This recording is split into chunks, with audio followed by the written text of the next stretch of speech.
Oh, I thought you were going to do some sort of intro here. Well, yes. Welcome to another episode of Movie Talk with the Brothers Krynn. We're going to be talking about the movie Dragonheart from 1996. Uh, Easily the second best movie of the 90s. it's a pretty strong movie for 1996. There really didn't seem to be very much going on. But this is the second best movie of the 90s, period. And anyone who disagrees can shove it. I was gonna say it was the Mummy is 2001. Like, what's the first best? Merlin, 1998. Ooh, that is digging back into the crates. Ooh, I can't open my jaw for like past a certain point because I had a dental surgery this morning. But yeah, that's a crate dig. That is like, I remember Merlin. It was a great movie. Sam Neill at his best. Yeah, this is one of those things where like I forgot that Sam Neill was in that film, just like I forgot that Dennis Quaid was in this one. Mm. And this one's a sequel to that one. Joke. Okay. Okay. No, it's a prequel to this one. I'm joking. Really shouldn't go there. You're gonna have people digging through looking for like hidden lore. Yes. You know what? That makes people smarter. That means they do their own detective work. That could spin off a bunch of new channels and subsects. Do it, people. Find me hidden lore. Like, seriously, wherever you see this, tag us, full screen, and will check out your hidden lore.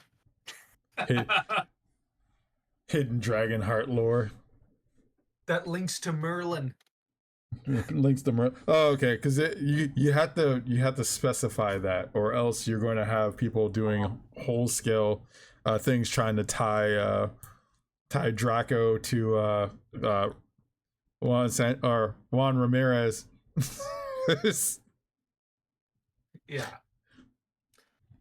But at the heart of this movie, this epic film, which honestly is one of those, it's a perfect standalone fantasy movie. And it had a bunch of terrible sequels that never went anywhere and that all sucked. But Yeah, we were this just is a talking about that movie. before it started. Yeah.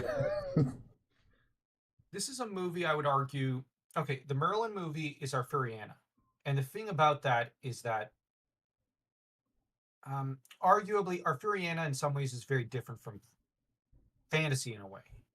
And it's its own genre, Arthuriana. But Mhm. fantasy is its own separate thing from Arthuriana. This one is arguably Arthuriana, but it's also fantasy. And Dragonheart, if you just look at it as fantasy, is the best fantasy movie, in my opinion, ever produced. But if you look at it as Arthuriana and fantasy, it's, as I said, the second best. And this is a movie with a lot of philosophy and heart, as seen in the title. But It's kind of the they kind of slip in the Arthurian legend like aspects. I think that's through Pete Postlewaite's character and also just kind of the Draco. the Draco switch up in the middle of the movie. Well, Draco arguably, it's hinted, knew Arthur. And the hint is on Avalon, um, with how, well, with the phantoms and whatnot. And I would argue, given how he talks about the old code, there's a knowledge there that, like, especially in the novel, that you're kind of like, this guy knows more than he lets on. Because there is a novel that is even better than the film, weirdly enough. It's really good. It's a novel adaptation written by one of the script writers. And this film uh, is one that serves as a sequel to the Arthurian myths. Now, anyone who knows the Arthurian myths knows that King Arthur is the once and future king. He's the greatest ruler according to the myths in history. And he was the only one worthy, I guess you could say, of the moniker of a Christian king. Mhm. But um, he's betrayed by a trio of people: his slut of a wife, Guinevere; Lancelot, a buffoon and lustful glutton of sorts who could not slake his lusts, and of course Mordred. And all three conspire against him. And in time, Mordred, seeks to undo Arthur. Basically, throws his two. I don't know what to call them, but the other two under the bus. Arthur chases after Lancelot and recaptures Guinevere, sends her back, and Guinevere, um, conspiring against Arthur, marries Mordred. And now, because she always needs a boy toy, and Arthur is basically cornered between Lancelot and Mordred's armies. But he turns around, smashes apart Mordred, but dies in the battle. Lancelot, for his part, comes along and, in some versions, claims power himself, and others just becomes a monk. But his son, Galahad, is a truly Arthurian king. He takes over for a while, but then the myths never say what happens afterwards. I've seen some versions say it sinks into another dark age. And because Galahad did not have the strength to, in his old doting years, in his doterage, to really keep things together. But there are some where, no, he keeps it together. I really like Galahad. But that said, Galahad in the Dragonheart mythos left no heir, really. So, or if he did, his heirs grew corrupt over time and became, well, what we see with King Frayne. That seems like I see. It seems like the latter is more the theme that kind of goes through with the characters. Apparently, especially Einan and his father. Yeah. Einan is arguably a wicked version of not Mordred, but Galahad, one could argue. Mm-hmm. And arguably Frayne, thematically in some ways, he's like Uther, Pendragon in the myths. Uther was not a good king. Oh, okay. So, that makes sense. Yeah, you have a mixture of Arthurian references here. Bowen, though, interestingly, is golden-haired, much like Arthur, comes from Wales, and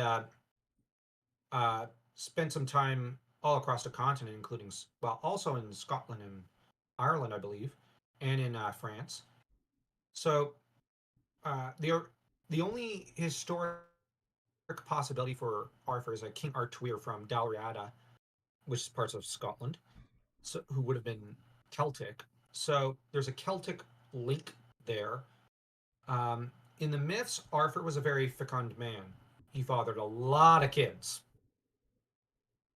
And so you could argue it might be possible that Bowen is a descendant of Arthur. If you want to look at it that way. I like to look at it that way. I mean, considering that, like, Avalon actually exists in this world, yeah, it's a possibility. Yeah. It's about 450 years after it probably fell. Yeah. So it's a strong possibility that could be the case. Yep. And the thing is, Bowen, if you don't want to look at him as having royal blood, certainly inherited the ideals of Arthur and longs to serve Arthur. And from the very first scene, you get a sense that he's idealistic. He loves these old stories and myths and legends and knights. And he has the boyhood dream we've all had, to serve a good king and ride into the field and do the right thing. Yeah, following the Knight's Code. Yep. But the trouble is, Bowen is faced with the same thing that Akechi Mitsuhide was faced with in Japan, and that arguably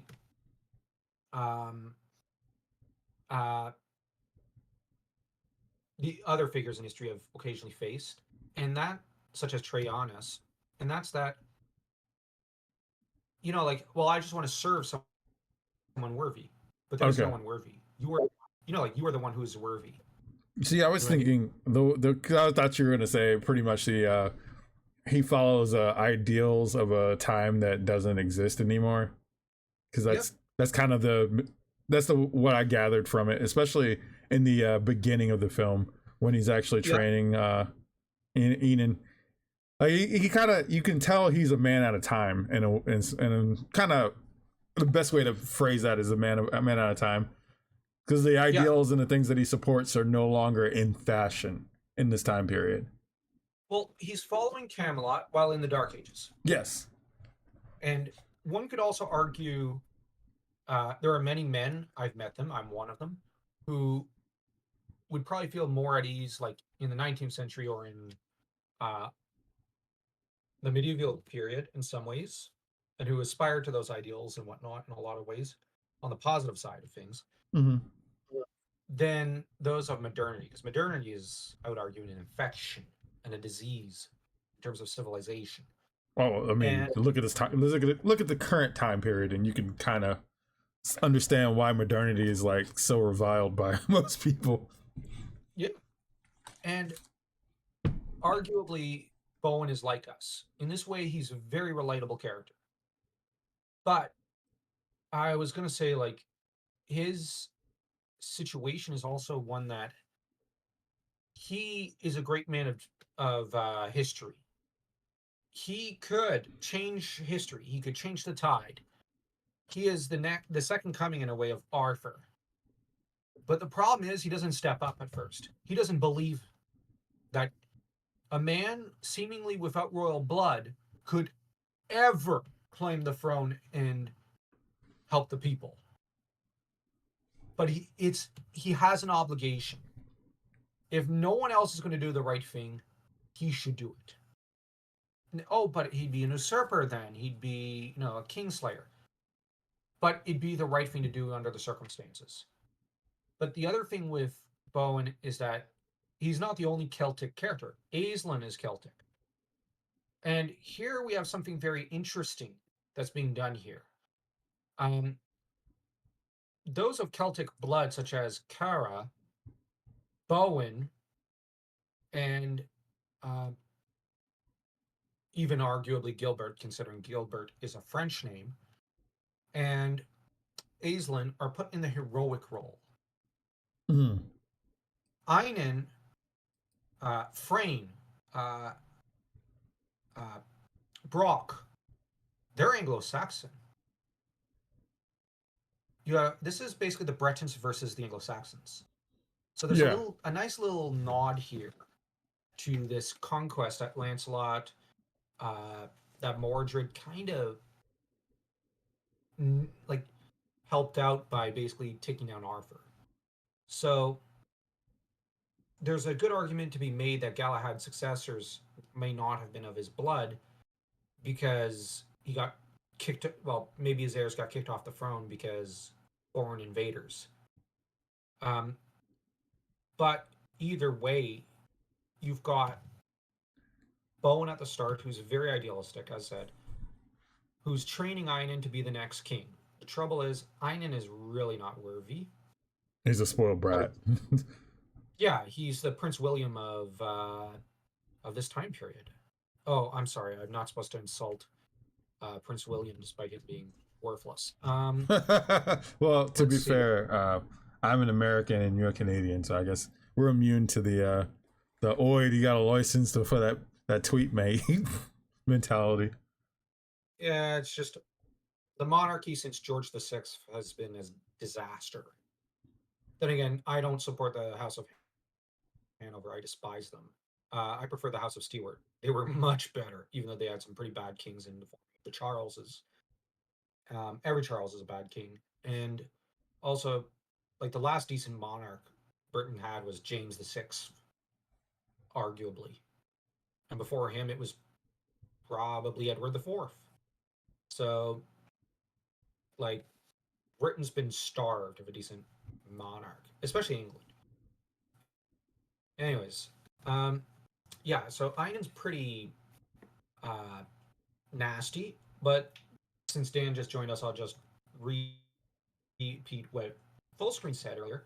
Einan is supposed to be a dark shadow version of Galahad, in contrast to Frayne, who's a bit like Uther, but this makes it very interesting in that it means Bowen, who's a bit of a XP for Arthur, or Arthur returned, is trying to train a new Galahad. But it's not Galahad. Galahad's a great guy and figure in mythology. What Bowen is training is a shadow version of Galahad, which is very true because Galahad's very pure in the myths. He's he's heroic, he's valiant, he's honorable.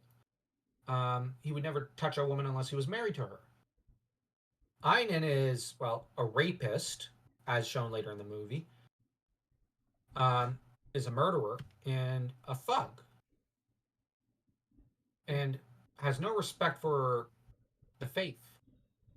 Well, he feels himself justified in his own actions. Yeah, and what's more is in the novel, there's a scene where after Einan gets half the Dragonheart, Bowen is busy discussing the architecture of the castle that Einan would later build up, and discussing what it must have looked like, and stating he could pretty much, well, hinting that he could probably draw blueprints for the damn thing himself just by looking at the foundations and even improve them. And he's discussing the engineering techniques of the Romans and King Arthur. Bowen is not just a knight, he's actually a fully trained architect and engineer. He's a war engineer. And this adds complexity. He is not just a sword fighter. This man is educated. This man is brilliant. Well, I mean, a lot of that plays out later on when you actually get to the war between the peasants and the aristocracy. Yeah, and that's the thing. That's something that I will give Einan credit for in this film. You know, he says, "I will not underestimate this man." As you should, yeah. Yeah, and this is where Einan should be rated as one of the greatest cinematic villains of all times. He does not underestimate his enemy. He's even more cunning and duplicitous than Bowen could ever hope to be. I would argue, though, that the reason for this is because of his youthfulness. He is more willing to take chances. He's more willing to be straight up as outrageous and bold as possible because he's a youth. Everyone else is kind of stuck in their ways in terms of how things should be done, which is why, like, when I think, was it Brock and I forget the other henchman, whatever, they're complaining about stuff, and yeah, they're complaining about his actions, and he's like, no, we're gonna do this my way. Yeah, because the Einan has a childish egocentrism. Yes, yeah, he does. But I'll argue he does have the high IQ of Galahad, but none of the self-discipline and morality. Yeah, because you probably had other knights, lords, and whatnot that encouraged him to become like a father. Krynn, Brock, and others. Yeah. But the other thing is, now in the novel, Aislinn cleared them away before they could infect Einan too much. So actually, there were no hanger-ons that corrupted him. Einan is actually a natural-born psychopath. And even Frayne was not a born psychopath. Oh, that last moment of his father's like death when he just yanks the crown from him, it's like, no, die, it's mine. Like that's a great indicator of where his personality is and what his motivations are. Yeah. And like the scene before that, you're almost charmed by him because he keeps trying to struggle against Bowen. Bowen's like, fight with your head, not your heart. And he's just teasing him and picking on him. And the dynamic seems a lot like Obi-Wan and Anakin. Yeah. In a way. Except this is an even darker, more wicked Anakin. And arguably, you have Bowen who, tries to tell him a few times, like, my sword wasn't made for your father's slaughter. Careful, Bowen. No, he's still the king. Yes, but when you are king, you ought to know the difference between battle and slaughter. And Bowen's trying to convey very important, very crucial lessons. Not just as a king, not to a king, but also to a man. Yeah. Like, that every man should know. But Einan is insistent. He's got that childish, narcissistic egocentrism. But he's also a psychopath. Yeah, I was gonna say that's playing into also. it's the psychopath issues. It's also he knows his place in the world, and he just kind of he is just humoring Bowen at that point. Yeah, because he wants to learn how to fight like Bowen. Yes. He does. He does. That's the scary part. He's as good, almost even better, a swordsman. And that speaks to cunning He and charm. idolized his father Well, until he could wrestle the crown. yeah.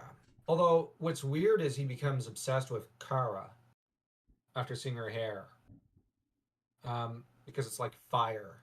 I don't even want to imagine why he's thinking of fire like that. I know there's the flames behind her, but later on, like there's no flames around, and he's still thinking of fire in her, and it's like, Well, I mean, she did practically kill him.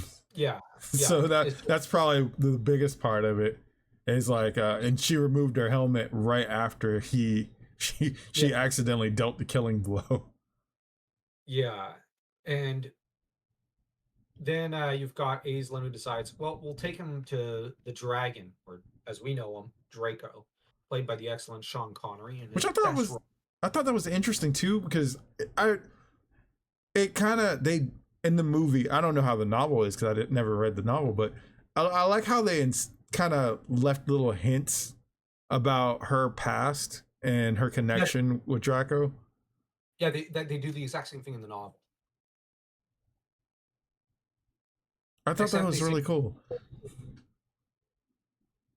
And that the Celts have a special bond with dragons and spirits. Mm. That's it. Like, that's almost your only hint. And they have one or two other hints. But yeah, they do the same thing in the book. And yeah, like, I love that there's also a nod to what's coming up later with Draco just asking, are the stars bright tonight? And he's mournful and he's almost fearful and asking about the stars. And the response that Aislinn gives here is the same she gives at the end. Yes, my lord, they're very bright tonight.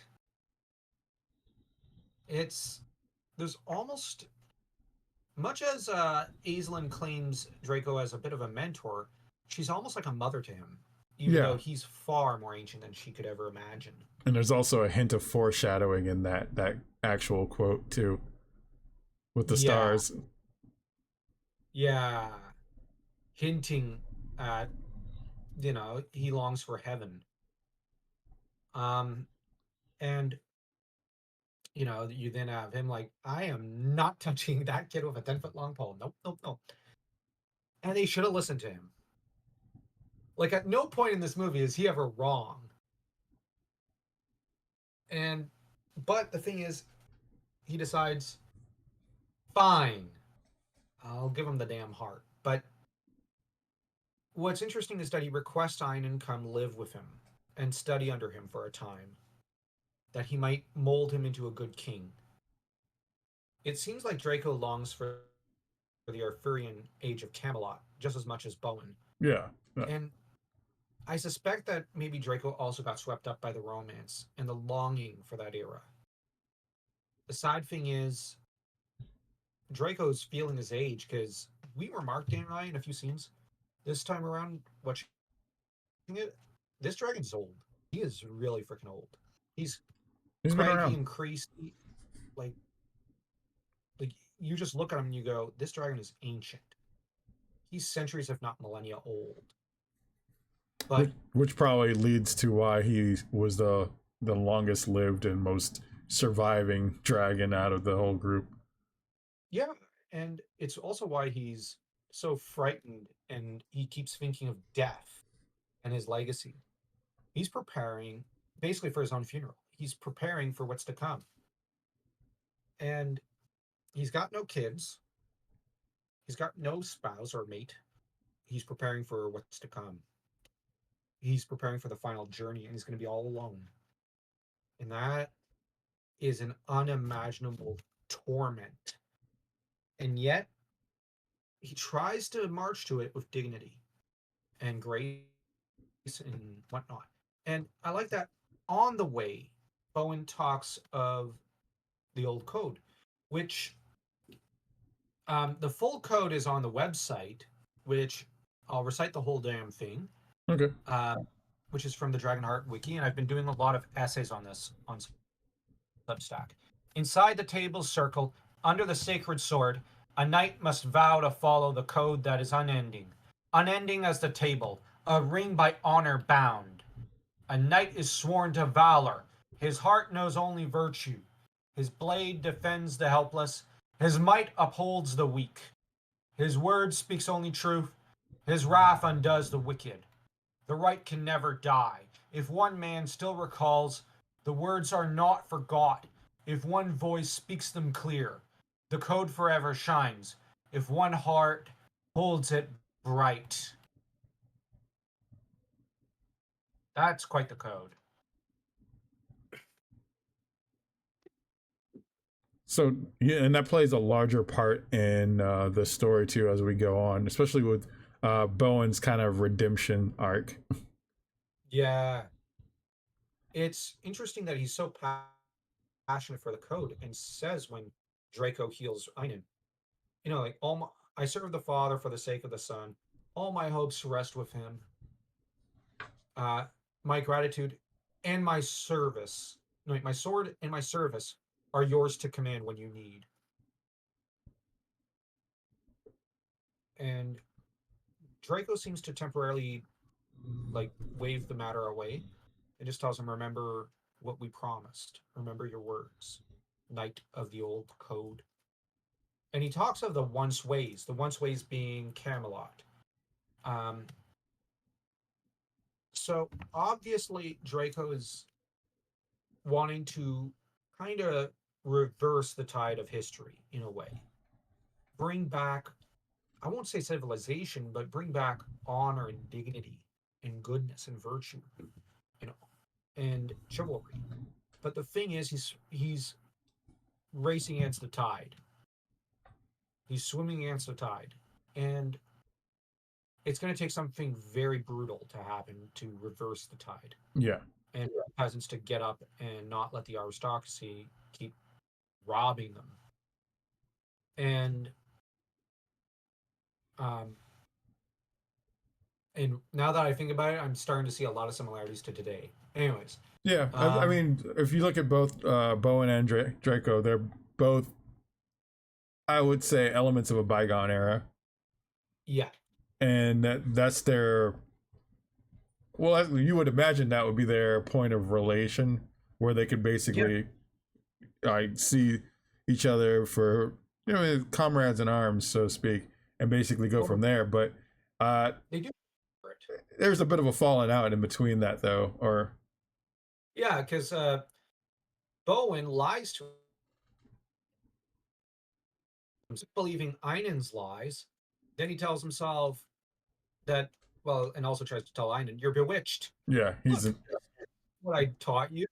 What the hell is this? When Einan basically takes all the serfs into slavery, and there is a bit of a difference between the two, slight difference. And Einan enslaves them and forces them to work in his quarry and on his castle, or I should say his palace. He does not have a castle in mind. He has a palace in mind. Yeah.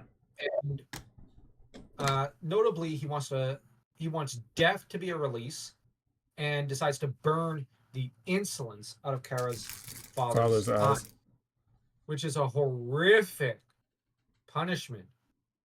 And of course, Bowen interferes because he's a nice guy.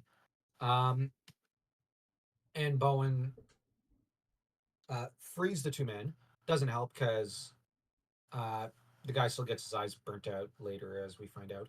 And Bowen basically takes Einan off his high horse and holds him and basically weeps, because this is not what he wanted to create. He did not want to create someone worse than Freyne. He was hoping to create Galahad in a way. He wanted to reverse tide back to the time of Arthur or Galahad. And this completely throws him off. Yeah. But the kid was always an asshole, though. Yeah. No, I agree. Like, he was always an asshole. Um, and the thing is, like, Bowen, of course, vows his revenge, starts hunting down dragons, and basically becomes an asshole himself. Yeah. At which point, he starts to go broke because there's no more dragons to keep butchering. And now in the novel, there's reference to the fact that quite a few of those dragons ended up starting to glow and shine when they died. We all know what that means. They were going to heaven. Yeah. But a few of the dragons refused to even fight back. It's referenced in I believe it's referenced in the novel that some of them refused to even fight back, and Bowen still killed them. And those ones all glowed. Others did fight back, and Bowen could not understand the glow when they died and how the body disappeared. And this is something that would confuse him greatly and kind of unnerve him. Now, in between the prologue and this part, it's 4 years. I know the movie says 12 years, but it's actually four, according to the script and the novel, I believe. Well, the novel says four. The script, I think, says four. It was just decided, I think, in post. Let's stretch it to 12 because Harvey Weinstein thought that was a good idea. Of course. And his infinite wisdom, of course. Yeah. I think it was either Weinstein or Rafaela De Laurentiis. It was, Either way, I think it was a Raffaella De Laurentiis. okay, either way, it's a moron who decided it. Jesus. They all, but the only good thing she did was greenlighting this movie. But, yeah, I was gonna say Harvey Weinstein. That's more of a. We should probably talk to Alex Proyas about how his interference has ruined things. Yeah. Now, Bowen and Draco, when they first meet, aren't exactly happy to see each other. Bowen's befriended Gilbert, a monk who's wanting to go on a pilgrimage to find Avalon. And, of course, Bowen ends up squabbling with Draco, and the two end up in a situation where one's in the mouth of the other. And just to clarify, it's Bowen who's in Draco's mouth. Not You decide. And oh, that hurt.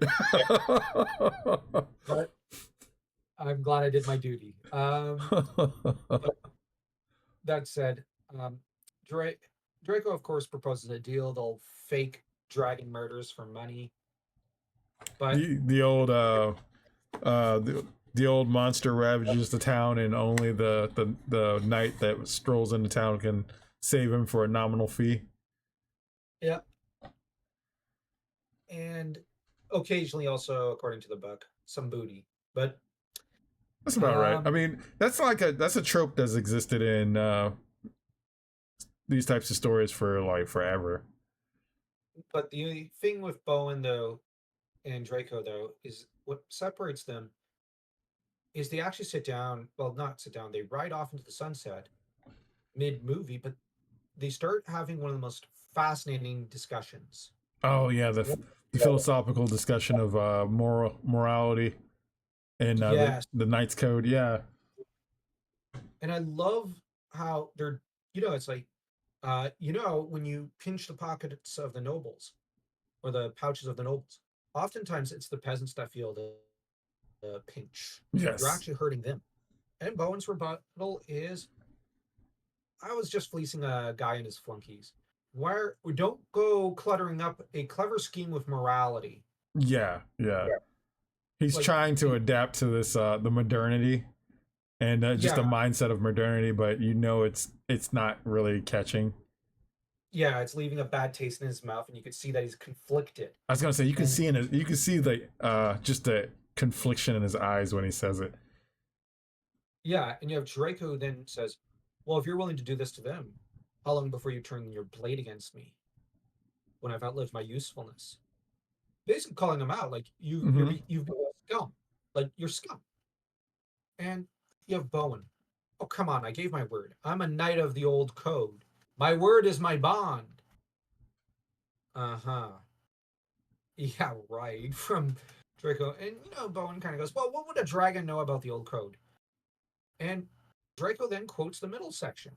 a knight is sworn to valor and all that, and you have uh you have Bone who says, "Yes, I remember that, but that's all it is, a memory. It's dead now." And you have Draco who sees it as, "All right, fine, knight of the old code."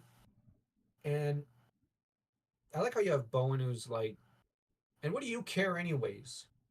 Um, It's just a and you know, puppy. Why do you care? but It's then like, you've got Bowen who turns it towards a discussion of mortality, mhm. and you've got him like, "Well, all your friends are dead, and like you got nothing outside your misery. Why don't you just die?" That's actually modernity talking there. Yeah, I love the response to that too. It's like you don't have to remind me about my friends being dead. It's And like but that's hard. Like, but it's you have Bowen who says something, like who asks, um, "What do you have left to lose?" hmm And you have Draco, "My soul." Which that, like, I'm gonna be honest. Um, what's interesting is that the script writer, Charles Edward Pogue, was a very pious man from what I've read up, and okay, a man who loved his dad. Like his dad was his superhero growing up. as I with read a most bit. sons, as it should be with most sons. Yeah, yeah. He uh he grew up loving his dad, hero worshiping him, and his dad lived for his son's admiration. But his dad was a blue collar guy who taught him hard work and to be an honorable man and never break a handshake agreement or any kind of agreement, and for the most part. And his dad taught him the ways of honor, as he put it.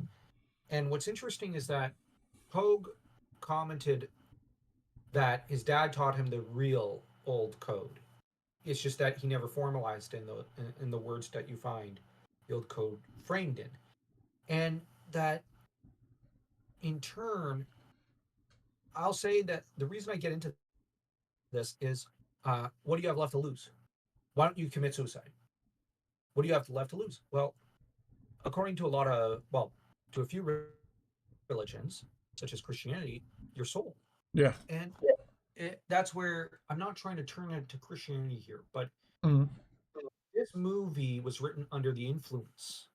That sounds like someone got drunk on this show, but it was influenced by, let's be honest, a Christian society and civilization. Well, And the world of 1996 was an entirely different world than what we have now.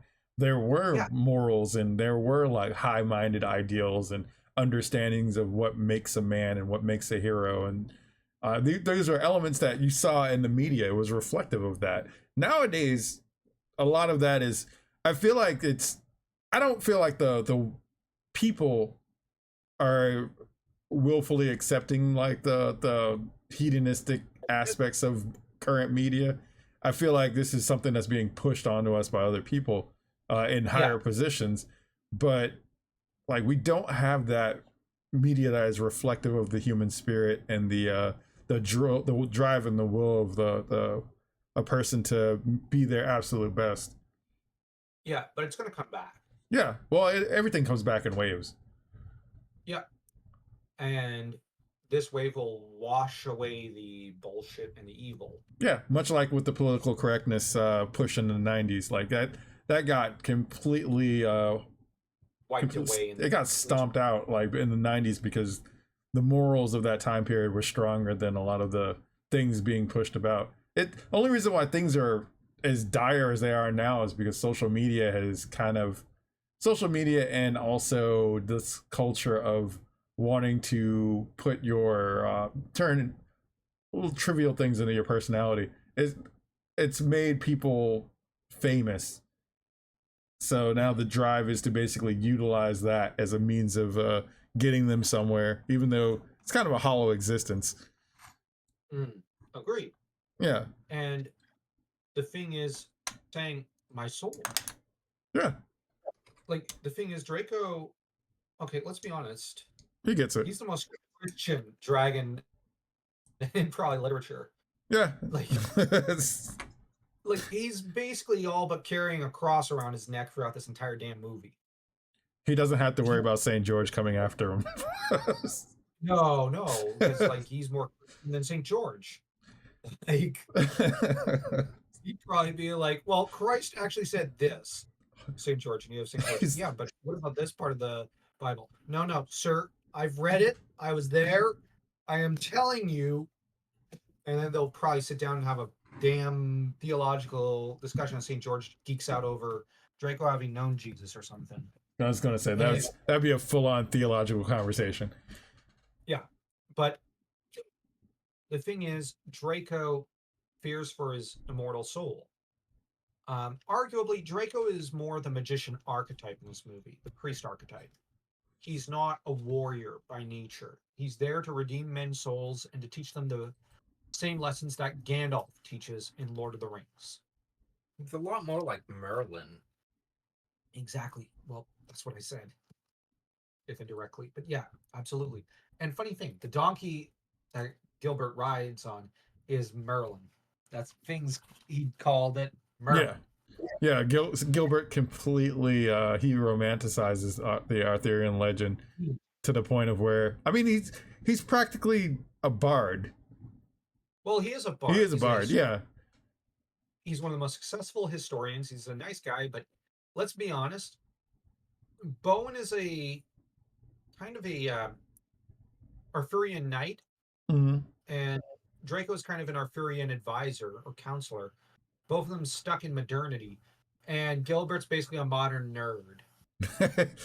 he's a history nerd, yeah. Yeah, and the thing is, Draco and Bowen have. It's interesting that after Draco basically comes out of the closet as a Christian and basically says, "I'm afraid for my soul," Bowen just falls silent. Like he looks like he's kind of, like he doesn't say it. Oh, A little crestfallen. like, yeah, he's like, you can see he feels guilty. He's like, "What did I do?" You know, like he realizes he deeply wounded Draco, and it's only starting to sink in now that what kind of guy he's become, and it's really interesting that he's fallen so far from the path of righteousness. But the difference between him and Ian is he realizes it. And he feels bad. And he wants to switch gears, but he just doesn't know how at this point. He still buys into all the lies he was taught. And I say taught in a way because Einan basically poured nothing but poison and lies into his ears. It's a behavioral reaction. It's kind of like the old phrase hurt people hurt people. Yeah. Isn't that a African American saying? I would have to look that up, but it could be. I know it's something that it's kind of it's a universal axiom, so I guess it kind of goes beyond that, but yeah. Well, it's just I've seen that in a few Mike or Tyler Perry films. Oh, definitely. That seems to be his mantra. Yeah, but it's also in. It's just Dan and I have been watching some. I guess you could say African American cinema, Mhm. and it's because it's the only decent cinema coming out of America. No offense intended, but to Uh, America. But I kind of like, resemble that remark. That's fine. yeah, I didn't notice. I never noticed. Yeah, the idea hurt people. Yeah, and it's a complete opposite to a lot of French cinema I'm seeing these days, where the attitude is, okay, somebody hurt you. Well, you gotta strike back. Like Yeah. like that's the French phrase. Did you win? It's about winning and conquering and beating the other guy up. There has to be something more than that. Yeah, you got to get even. And it's like, and funny thing is that actually harkens back to the Medea movie where she sees Dr. Phil and she's obsessed with getting even. Mm. But the thing with Bowen is he is hurt and he is hurting people. And he honestly doesn't seem to give a he wants to give off the impression he doesn't give a rat's ass, but he does give a rat's ass. And Draco is trying to heal him, but Draco's getting hurt along the way. Yeah. And like it's interesting how he loses his temper when they start talking about, Einon and how Einon poisoned the gift he was given. He was given a dragon's heart. This includes extended lifespan. This includes so much. And he could have gone to learn the once ways that Arthur knew, that Galahad knew. Could have been a stronger king because of that. Yeah. And he threw it all away. He frittered it away. And Bowen is hurt, insulted, and defends Einon and sees it as, no, it was the dragon that poisoned Einon, not the reverse. And Draco tries to, tell him that's not the truth. So they're just kind of going back and forth until, Kara, whose dad died because Einon's an asshole, and she decided to try to kill Einon because she thought she could be a girl boss. But this movie doesn't operate on retarded girl boss rules. This isn't the time period for that nonsense. Yeah, so she instead gets raped and stabs Einon in the shoulder. Yeah. So, anyways, that didn't go over too well. No. And First impressions and all that. Yeah, and I do admit the only reason I bring up the rape on occasion is in the book, she was full on raped. Okay, because it seemed like it was alluded to in the film, but like it is, but they couldn't show it. Yeah, with good, different time periods. Yeah. Well, you can't really show such a thing, like especially to kids. Okay, today films are trying to show that to kids. That's my point. Yeah, in a post Game of Thrones world, everything's kind of on the table, but back then we actually gave a shit. So yeah, and in the book, Kara is extremely traumatized by this. As she should be, yeah. But it's part of the reason she wants Einon dead as well. It's also because of the dad thing. But the thing is, okay, in the book, Kara, when she saw Bowen swoop in to rescue Einon, fell in love at first sight with him. Or so it's implied. Mm. And ever since then, she aspired to... she basically wanted to... She loved the ideals he looked up to. And her dad also liked those ideas. And when she saw him rescue her dad, she felt even harder. And the thing is, it was futile because her dad's eyes were blind. Yes, but Bowen showed her what a good man is like, what a true knight is like. And so she kind of longed for him, and this is why she follows him when she finally finds him and keeps trying to henpeck him. Because when he showed her what an ideal guy is like, she wishes to be the ideal woman in a way. She aspires to be a kind of lady who can uphold the old code, but from a female position and female perspective. And yes, she tried to girl boss it, but she was blinded by rage and hatred and pain. But after she kind of starts to, once the adrenaline wears off and she escapes, and ironically, the book does mention, I think, her getting her period. Haha, Einon. But when she finally ends up tracking Bowen down, the reason why she takes that, I think it was a watermelon, shoves it into his face, is that she is apparently very, very pissed off to find him trying to take advantage of the villagers, and sees him basically doing what Einon's doing in a way, pinching the penny and the pouches of commoners just for his own gain, even as a dragon is seemingly tormenting them. So Kara is very broken up about what Bowen has become. Bowen never even noticed her, but she's known him for a bit. Yeah. And she's been in love with him for 4 years. He didn't know. And he didn't care. And it's also why in the book she's very obsessed. Well, not obsessed.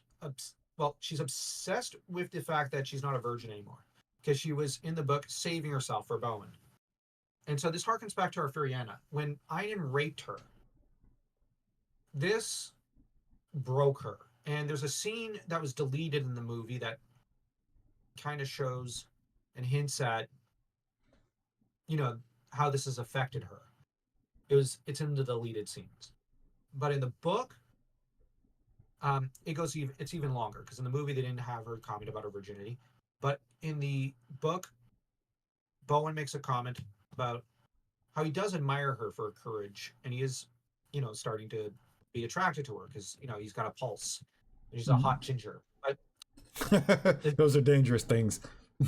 yes, Yes, yes. but the thing is, she said by then Kara has given up on trying to be with Bowen, so she's kind of tells him, "Don't bother with me because I'm impure." And Bowen sees it as it's not the purity of body that matters here, but the purity of her soul and the honor with which she behaves herself and the goodness in her heart. And this is very interesting. So that you get here, it's more about, what is purity? And, Kara is obsessed with her chastity. It doesn't work out in her favor. And that's something that does go to show how wicked Einan is. Because look what he did to her. She was an innocent girl in love. And he did that to satisfy his lust. Bowen would never ill-use a lady that way. So you do have a contrast between evil and good. And the movie hints at it, though, when Einan finally tracks down Bowen. And Kara, he surprises to find Bowen and sees it as, and with my future bride. Bowen basically looks to Kara confused, and she's basically shrinking away, where before she was all hot-headed and hot-tempered, yelling at him, "Stay away, you bully!" trying to protect Draco, even though she's a petite little thing. And Bowen's like a foot taller than her, which is one of the funniest scenes. But then, the minute Ainan's on the scene, she's shrinking away, looking like she's going to cry. And like she's terrified. So, yeah, they hint at it in the movie. And it adds layers. And people, you can find the link to the book on Amazon. It is a spectacular novel. Okay. It's a bestseller. It's a spectacular novel. But anyways. Oh, there's another thing that you kind of we didn't touch on particularly. When Ainsland helped Kara escape, she made this comment where she's like, "I don't want you to suffer the same fate as I did," which means that. Right. Well, what happened is Frayne killed her family Mm-hmm. in front of her, then raped her, and until she became pregnant with Einan. See, that's where I thought that was going. Yeah. It is. It is why, when the news of her husband passing, she's completely indifferent. It's probably more relief than actual. Going back to the death is a release. Yeah. On the other hand, in the book, it's hinted that she was the one who hired. Well, it's stated she hired Bowen, but it's implied she had a bit of an attraction to him, even though Bowen is I think 15 or 17 years her junior. Bowen's in his late 20s, and at the beginning, then he's 30 years old, I think, on the dot or something, or 32 at the beginning, and not at the beginning, but later in the film, in the present time. And Aislinn apparently really liked him because he had a high IQ, and he was not just tutoring Einan in swordsmanship. He was supposed to tutor him in other things, but Einan likes to twist things. But Bowen was also, it's implied and kind of shown, tutoring Aislinn in engineering and architecture and stonemasonry. And apparently Bowen's also familiar with the technology of aqueducts, which you got to bear in mind, in that time, it's holy crap. If you can, if you could bring back aqueducts, you're bringing back sewage, you're bringing back cleanliness, you're bringing back public baths, you're bringing back just so much sanitation, and suddenly people will be living twice as long. It's a big deal. Yeah, the cornerstones of modern civilization. Yeah, so Bowen understands that stuff, and he was tutoring her. But when Bowen left court, Aislinn was left all alone, and in the book, it's stated she's a very lonely old woman. She she's broken in a way, and sometimes she goes months without talking to anyone, just sitting in a corner playing with her chessboard by herself. She used to love to play with Bowen, but now she's all alone. And one interesting thing is that she doesn't seem to blame Bowen for his new action. No, no, she approves of them. It's like she understands why he's so upset. Well, she also understands when he rebels why he did it, and she's cheering for him. She hates her son, and that breaks her because even more because she knows he's a monster. Mm-hmm. So, yeah, but that scene where Bowen is like, like I taught you, at the river, and it's like Mm-hmm. you taught me to fight, nothing else. No, but you spoke the words. You said the words of the old code. I didn't care. I just spit them out because I just wanted to get what I wanted from you. In a way, I don't think people will think it's too much of an exaggeration, but I think in a way Einan raped Bowen.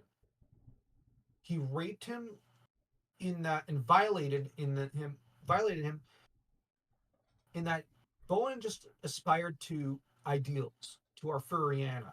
He aspired to chivalry, to spread honor, and he wanted to bring about love, faith, truth, and all these high ideals. And Einan violated that and twisted everything. He turned Bowen into a liar.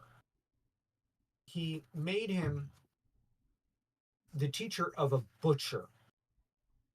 He, bear in mind, he credits Bowen as his mentor, lays everything at his feet. So in the scene where Bowen's basically freaking out and crying and shrieking, it almost feels like a rape scene. It's not, I'm just wondering which one he violated almost more. Well, I mean, Einan's character is basically get what he wants from whoever can give it to him. And you see that play out with both Kara, Bowen, and also his father, because yanking the crown off of his dying head and basically just not even embracing his own father in death. Like that's a user. That's a classic user. So, and he's also kind of looking at what was it? What was the he's talking about stealing from the people or whatever. It's like this man hunts for gold, and it doesn't necessarily bother me in the least or whatever, because we're both kind of the same type of person or something like that. Yeah. And Bowen is horrified. Einan is a creature of base desires, and yes, but he has the cunning of a fox. And like I said, he has a very high IQ. If he had applied it, oh my gosh, he'd have been amazing. He would have brought back the age of Galahad or something. And arguably, the only person smarter than him is Bowen. At least in terms of the human characters. Bowen also has the experience and the wisdom. Yeah, deep down. And it's interesting that from an archetypal point of view, because Einan is a evil king archetype, arguably Bowen is a shadow archetype, but not of the warrior. He's a masochist, insecure king who is shirking his responsibilities and frightened of them.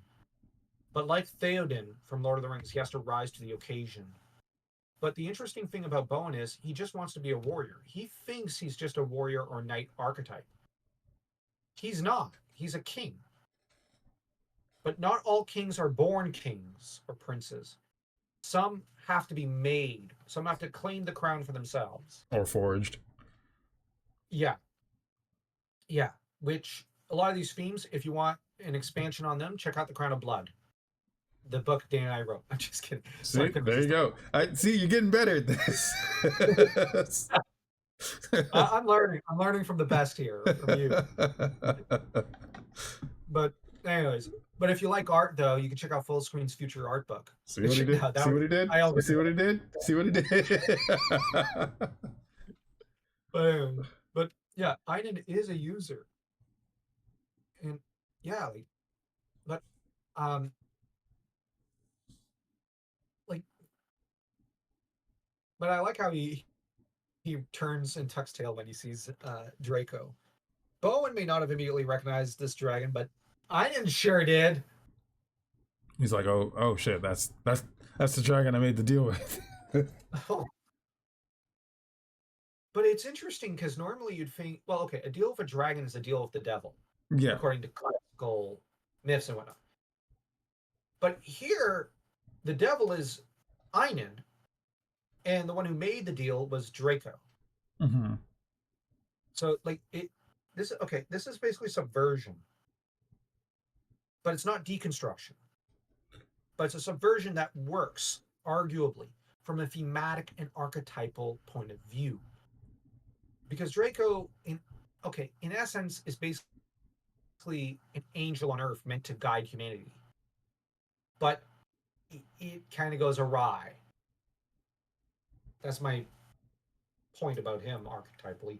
Okay. But yeah, like I like how you've got the scene with the starving peasants who are like, "All right, this dragon's been eating our pigs, and we want him gone." So Bowen, of course, volunteers, and Kara just goes, "No, no, no, they're in it together. Don't you see?" Bowen, this girl, she's a wandering idiot. Yeah, like, and then you've got Gilbert. "You are wrong, my child. He is the greatest dragon slayer who's ever lived." And you've got Bowen, who before was ashamed to be seen with Gilbert, now going, "Gilbert!" Like, "I'm so glad to see you." And it's like, Thanks for backing me up, even though you don't know anything about what's going on right now. Exactly. The writers suddenly made Kara a really smart character, and how you have Gilbert like, I for one have seen him kill almost 2 dragons. And you have her almost like no one else pays attention to that sentence structure. She does, and she's like, "But you didn't actually see it." Gilbert, "Well, okay, I didn't see the actual death blow in the second, but I'm going to assume Bowen won because he's still standing here." Which, okay, fair. And of course, they get the fake death scene of Draco, and you've got Gilbert. "Whoa, Bowen, that's amazing. That's even bigger than the last one." No, they're roughly the same size. Which Gilbert may not realize it, but he might have accidentally called Drago fat now. And you have Kara just in the background snickering. Kind of reminds me of Twister with the oh, cow. No, actually that's the same cow. Yeah, and it's like, holy crap. And of course, Bowen rescues Kara and Bal, and Drago comes along. They go to Avalon, and actually, now that I think about it, the way they set up the monastery on the hill on the island of Avalon, Merlin 1998 does it the same way. Oh, that furthers your theory. Yeah. So one's a prequel to the other, like I said at the beginning of this episode. So I need everyone in the chat to start looking for hidden lore and hidden nuggets. We'll hammer this one yet. Heck, for all we know, Merlin might be the dragon. Okay. No, please, no, seriously, no. But on Avalon, it's interesting how we've got kind of a Stonehenge, Mm-hmm. and like you have Draco's seemingly conversing with someone, but we don't see who, because he's just muttering and he's just saying, "Yeah, the truth has to come out," and he's muttering to himself, and he's clearly talking to someone. Mm-hmm. But while everyone else is chattering around about going, "Oh, this one, take a selfie," basically, and you got him just talking. We don't know who. I don't know. It could be King Arthur's spirit. Right? It could be, I don't know. Like It could be Peter Griffin from Family Guy. It could be anyone. But Hmm. the thing is, we know that this conversation has a deep effect on Draco, who finally confesses the truth. Because, as he pretty much tells whoever he's talking to, the truth has to come out. And he's finally, like, and the way Draco does it, like, when whoever he's talking to, the way they shoot the shot, he almost looks small. Like he's, like when a dog kind of presses itself against the ground and it's feeling ashamed. Yeah, It's lowering kind of himself. Yeah. yeah, he seems like he's ashamed and he's like, okay, I'll do it. And where he finally turns to Bowen and them, and he's like, yeah, and explains to them the mythology of that the dragons believe in. That if their only way to get to heaven is if they do want, like, they have to be good, sure, but it's harder for them to get to heaven than it is for humanity. And that's where he reveals the reason he gave half his heart to Einan was that he hoped to redeem Einan. This would be a great, huge action, and that his hope would be to bring back the age of Arthur Galahad, and that this way he could earn his position in heaven, and he could rest easy also knowing that humanity would be on the right course again, Hmm. on the path to chivalry and honor, and away from what we could say is a kind of modernity, but really is dark age brutality. So he's trying to veer humanity on course. Now, the clowns out there will say, well, was he doing it out of the goodness of his heart, or was he doing it just to save his own soul out of selfishness? No, he was trying to help people, I think. He was genuinely wanting to stop this age of blood and butchery and return to the age of chivalry and honor. Yeah. But the problem, Regardless of whether he is motivated by wanting to get into heaven or not, he is still trying to push humanity further into a positive direction. So, yeah, and he ended up pushing it further down the path of butchery, which yeah, is sad. He clearly wanted to help. It just blew up in his face like it does so often. yeah. And As with most tragedies, yeah. yeah, and this movie is a bit of a tragedy, and the but it's a tragedy with a happy ending because it shifts gears in the third. Um, and this movie almost has four acts, almost, so that it's almost framed more like a Japanese movie because Japanese movies and literature are supposed to have four acts, not three. And so this movie almost has four. And Bowen and pretty much says, um, "No, I don't want to go back." Like, but there's a great line in how Bowen says, "All my life, I just want to serve heroic kings and noble knights. I will not be that foolish again." But he also says, "Dreams die hard in your arms long after they've turned to dust." This is a Shakespearean level line, but it's a sad one. And I think it's at this point Bowen should have gotten a helpline because like there's people he can talk to. This is like the talk of a guy who's morbidly depressed. He's basically like just skirting the bottom of the pit. Yeah. But I think he needed to hit that rock bottom so that he could climb back up. Exactly. That's where I was going with that. Good pickup. Oh, okay. Okay. Why do we But fall, what do Master Bruce? actually, yeah, that one could argue that is kind of the idea here.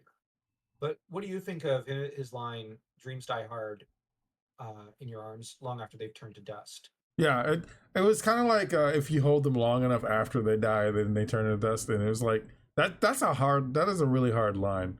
I do appreciate that because it kind of shows the extent of like he's been trying to fight the good fight all this time, and he's seen nothing but just terrible consequences for his good intentions.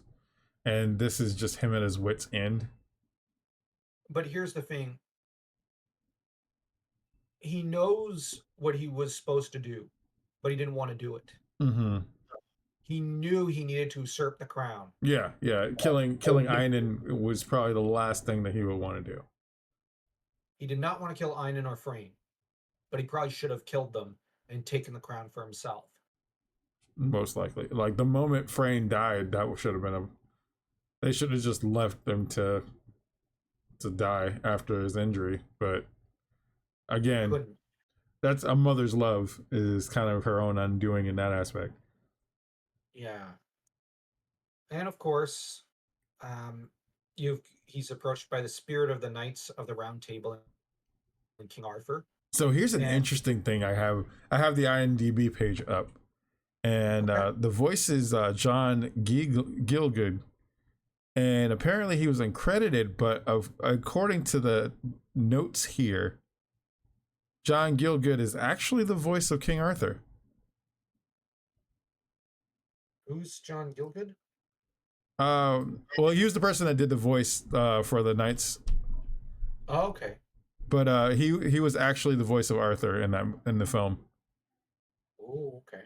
So that's kind of like a hidden knowledge thing there, where that actually was Arthur that Draco was talking to, and he's trying to kind of rouse Bowden back into fighting the good fight.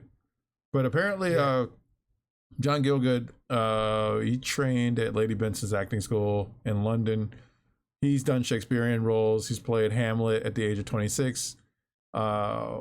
He got an Academy Award for Best Supporting Actor in 1981 for Arthur, which hopefully that's not. Yeah, it's different Arthur. It's the it's the Dudley Moore Arthur, but that's an interesting tie back. Okay. Well, he did play Julius Caesar though, so. Oh, cool. Ave Caesar. Hail Caesar. Anyways, but I like how you got the scene in the rain and how Draco comes to comfort Bowen as he hits rock bottom. And like, it's interesting that Bowen realizes he doesn't even come up to the feet of King Arthur right now. Mm-hmm. And he has to face himself. But as he's hitting his lowest point, Draco's there to shield him from the rain. But I also think that in this scene, Draco's hitting his lowest point. And of course, the two come back to rouse the village. I just love how you got Hugh, who says, I understand years on the quarry. I understand, like, losing my eye. I'm not going to fight the king anymore. And you basically have him like,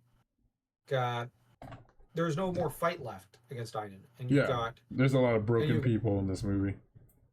Yeah, and you've got Bowen who's like, well, I'm gonna start a fight with Einan, and it's like, you and what army?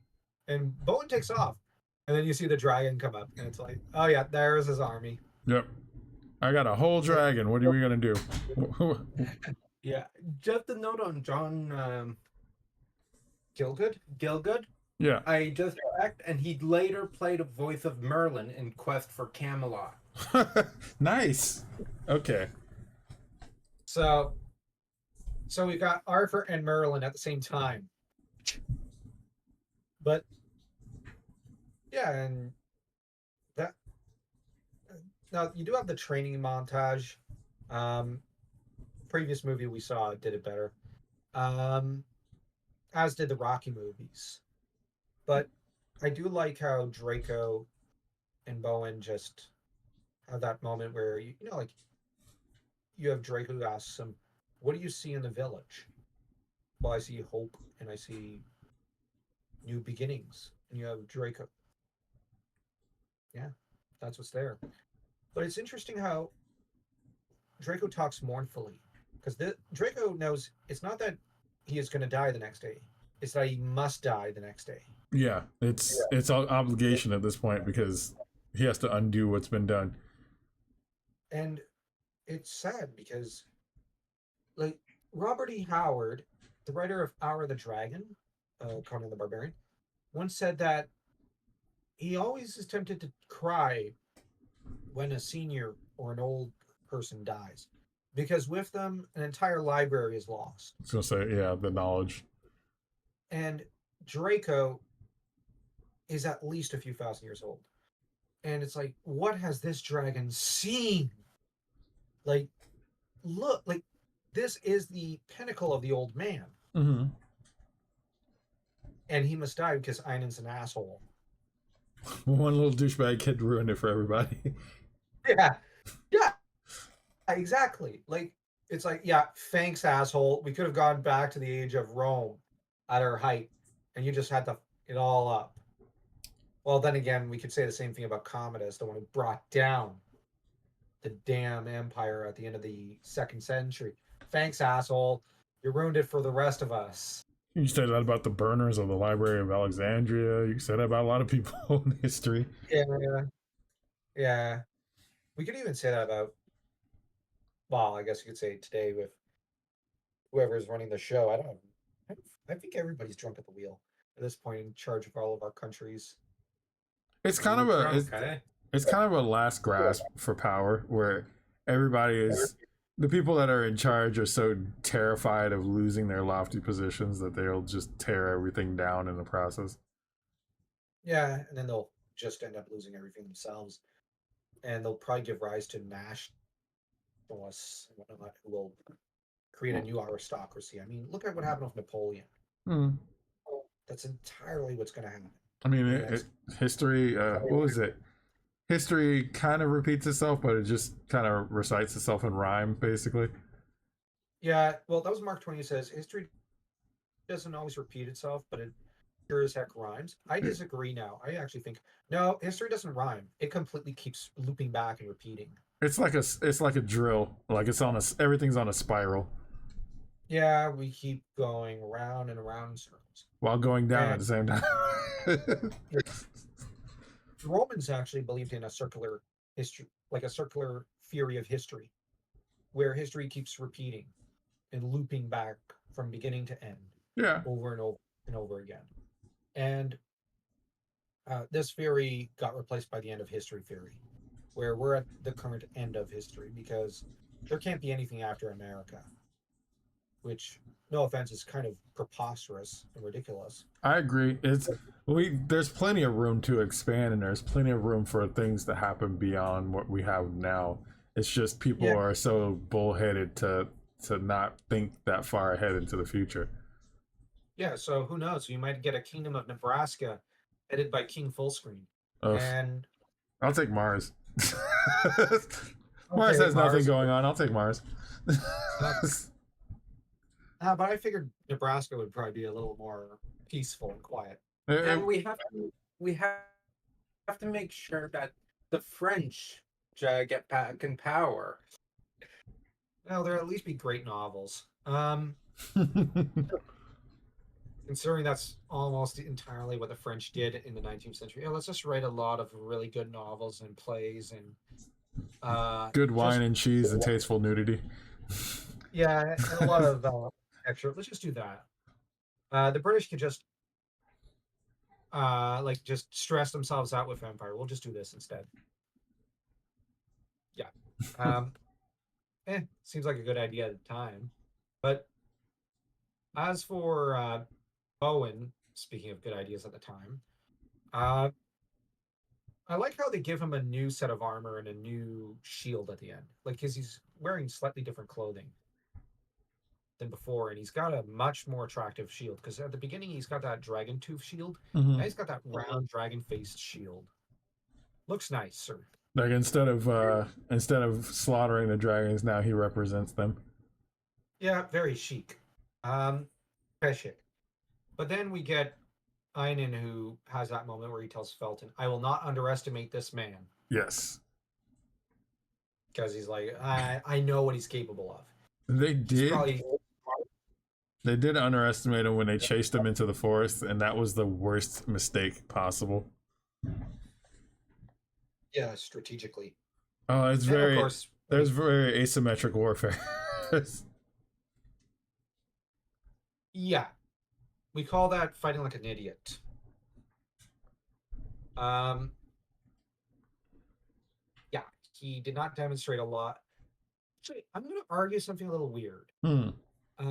Bo is fighting a bit like a Celt, but also like a man familiar with warfare. There's a lot of experience there.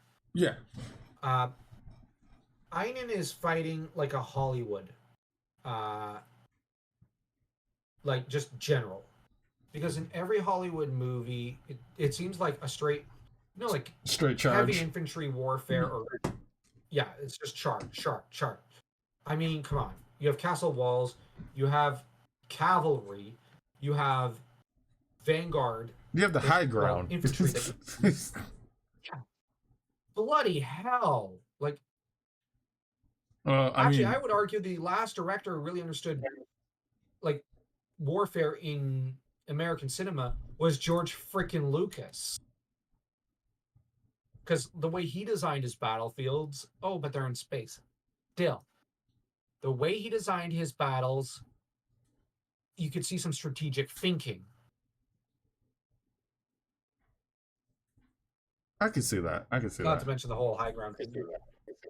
Well, like, I mean, the what was it? The battle of Endor and the Return of the Jedi or whatever. When you see that doesn't make as much sense. Not on the ground. I'm talking about just the space battle, particularly because how that's handled in space. It was fantastic. Like strategically, it was great. Like on the ground, that sucked. It was terrible. Arguably, but we see how Akbar is a total fucking dunce. The guy couldn't strategize his way out of a wet paper bag. Like, the Death Star is not going to be defended. Dude, it's a trap. Like, there's no way the Emperor's favorite toy is not going to have an army. And then he goes, what? It's a trap? When an army shows up to surround him. It's like, dude, you got warned. You didn't listen. He was warned in the novel. Mm-hmm. You didn't listen. You're an idiot. And now we shall witness the power of this fully operational battle station. Yeah. I'll actually argue something a little weird. From a strategic point of view, Palpatine deserved to win that battle. Oh, yeah, Palpatine had that in the bag. Yeah, and it's like, it's only because he underestimated... Well, he underestimated Luke. And Vader to an extent, yeah. Yeah, and overestimated his influence over Vader. Yeah, he didn't expect the father to actually care for the son enough to want to do something about it. Yeah, and what I would argue is actually one of the tragedies of that movie / book / that part of the lore is that the writers also went on board with this, but Akbar totally stole the credit for Lando's heroics in that battle because Lando was the one who rescued the rebellion. He did. Single-handedly Falcon. Lando was the one who said, you know what? Okay, so the blaster can go off on this Death Star within a couple of minutes. I'm going to charge in. I'm going to destroy that thing. The rebellion fleet needs rescue. I'll just charge in on the front line. I'll just be going everywhere. Back and forth. I'm just going to fight everyone. I'm going to lead the way. Like, Lando is basically the hero of the hour. And Akbar later says, yeah, I did such a great job in that battle. Dude, you stole Lando's credit. You are a strategic... You just blundered. To be fair, like in the sequel trilogy, he gets completely murdered for no reason. Good. But in the original books, like when I say that, I mean the expanded universe, Akbar stole credit from Lando, and Lando just basically goes, whatever, not worth it. Of course they steal the credit from the black guy. To be fair, yeah, it's where at that point Lando's like, well, I kind of did some really messed up things. This is my atonement. Not really, because he didn't actually do anything really messed up. Well, just the selling out the main cast. Well, he had to. Yeah, he had millions of people who would die if he didn't. Yeah, and that was in its own way. That was just basically him doing what he needed to do.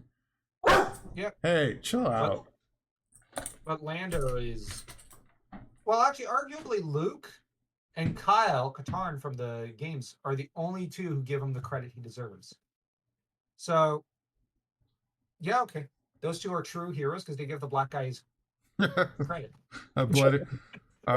Jen the Pale Rider's in the chat saying we don't discuss sequels. Dragonheart was a one and done film. Yes, exactly. Agreed. Absolutely. Yes. Yeah, that's what I said at the beginning. This movie's a one and done. Oh, we got someone else who's joined us. 1 hour. Well, just to get back on topic, away from Star Wars, that's an entirely other movie podcast we'll have to do down the road. Okay. Well, I mean, yeah, we're just finishing up Dragonheart, so the pivotal battle in the forest. Yeah. The Einen fights like a dunce there. Oh, he's a child technically. Yeah, and I like how you have Brother Gilbert who struggles with "Thou shalt not kill," and you can kind of sympathize with him because he does not want to commit murder. I do like what he did in lieu of all that, where he's hitting people in the ass with arrows, like turn the other cheek, brother, and yeah, like he gets by, and then he has that crisis moment of faith, and then just goes for it. And then turns out it's futile, and Einen tears out the arrow and then uses the arrow as a horsewhip. Yeah, for the horn.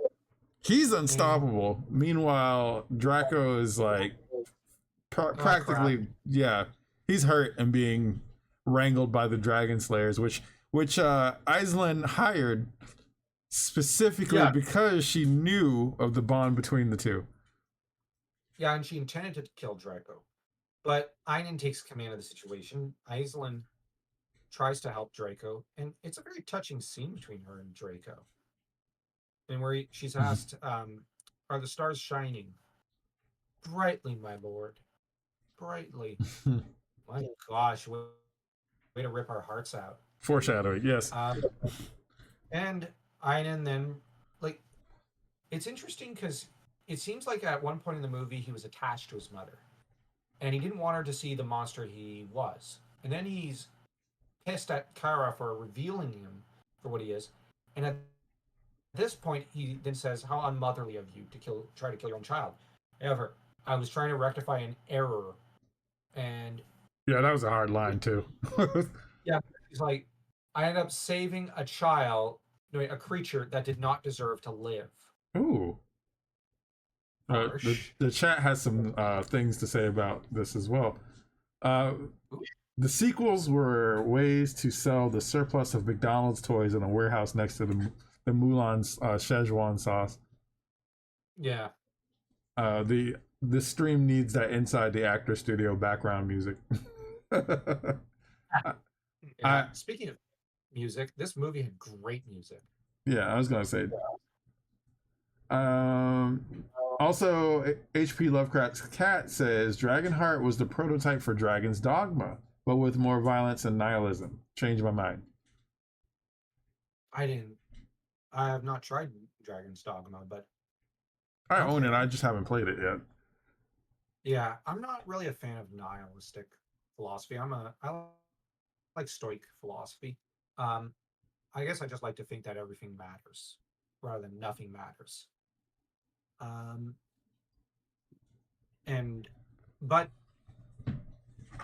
But I can't judge Dragon's Dogma like as a story or anything because I've never tried it. I do like the most recent philosophy that's popped up is that the cure for nihilism is the threat of death. That seems peculiar, but there's a show called Smiling Friends where one of the characters was just showing outright nihilism, saying nothing matters, and then one of the other characters threatens him by threatening to shoot him, and he immediately breaks down and starts tearing up and saying, I don't want to die. So it's like, yeah, it's like a lot of the internet-based nihilism, which is probably posturing in its highest form.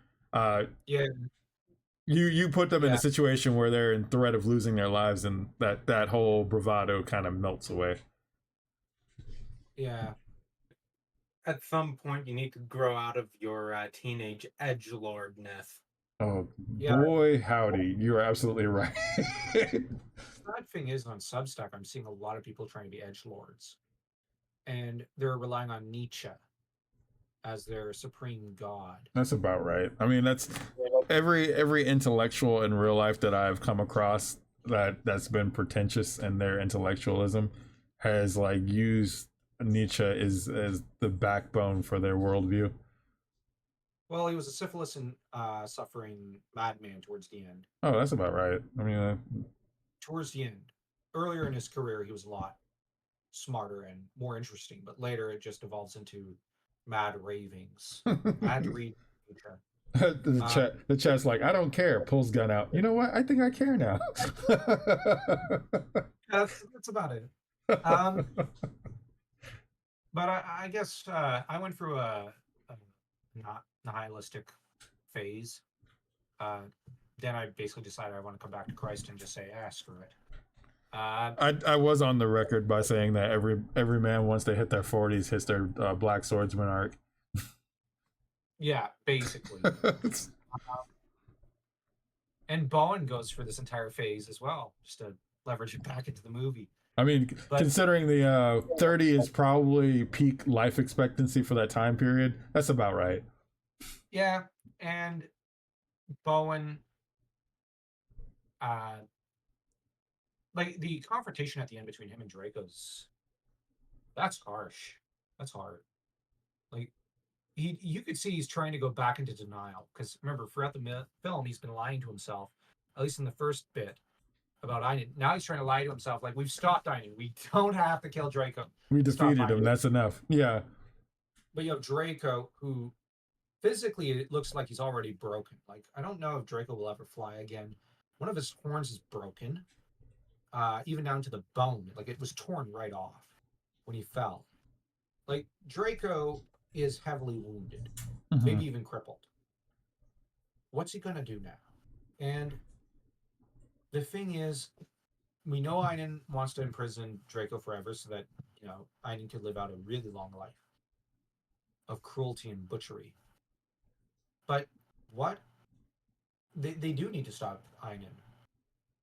And this puts Bowen in an impossible situation because with Aislinn dead and Einan on the loose, the only one who can stop him is Bowen. And he has to kill one last dragon, and he doesn't want to now. But it's interesting that when Einan comes out to, force the choice on him, seemingly looking to kill both Kara and Bowen, makes that hard call that I don't know if many men could do, because it means killing a father figure, a big brother figure, a best friend, an uncle of sorts. Like, he's a kindred spirit. Yeah, the only kindred spirit he's ever had. Yeah, the only person that understands the age that he existed in and still longs for. The only other person who might understand him is Kara, but that's in a different manner. Like, you know what I mean? Like, the way a woman understands you is different from how another man might understand you. Okay, fair enough. Yeah. But there's a way that women can understand you that no man can understand you. Yeah. And that's kind of like by design.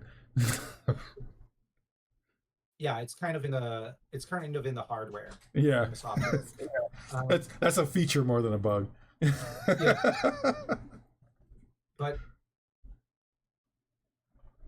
But it makes the killing of Draco even simpler.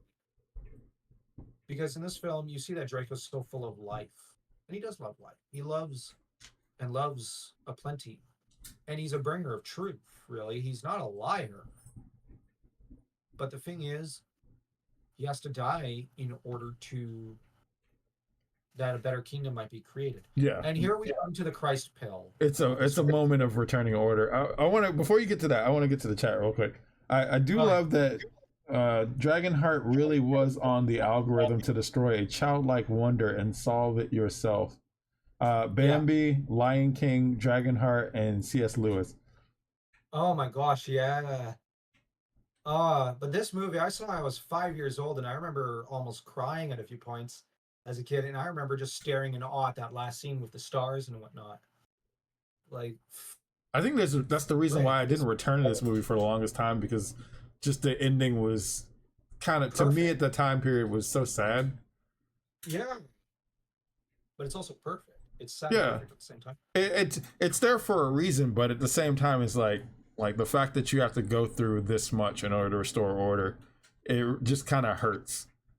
And oh my gosh, the last line between Bowen and Draco. Without you, Draco, where, what are, who are we? Who we return to? Yeah, the stars. To the stars. Yeah, like, and like Sean Connery is an amazing actor. He puts so much gentleness and even love in that line. And the scene could not have been without that line. Mm-hmm. Yeah, that line and the knowledge that Draco's dead is like, this is worse than Mufasa's death. And Yeah, Amy's mother. and this hits harder than that remember ending. Yeah, because it's like, holy. Because you actually grow to love Draco over the course of the entire film. And then those bastard producers take him from us. It wouldn't have lasted forever. It could have. So let's see. Is there any trivia for this movie? I love the trivia aspects. Oh, get to your Christ pill moment, by the way, while I'm looking for trivia. Oh, right. Well, technically, the bringer of wisdom and goodness must die in order to take out the demonic figure. Okay, that's a euphemism for the whole thing with Jesus. So, yeah, that's the Christ pill. I'm joking, but actually, kind of yes, you could read it that way. But I prefer to look at this movie as a better version of Princess Bride. Okay. Where, like, Princess Bride was good and all, but it's zany and it's more like a Looney Tunes episode. And I do like the bit with Inigo Montoya against the one guy, but it's not a movie you can take as seriously.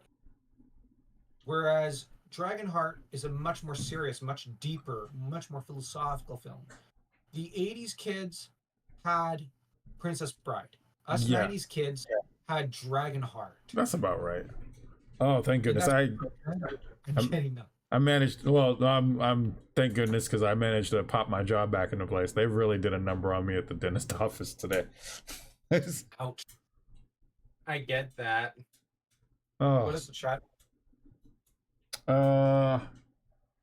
Learn friendship, loss, sacrifice, and grow up to solve it yourself. That's important.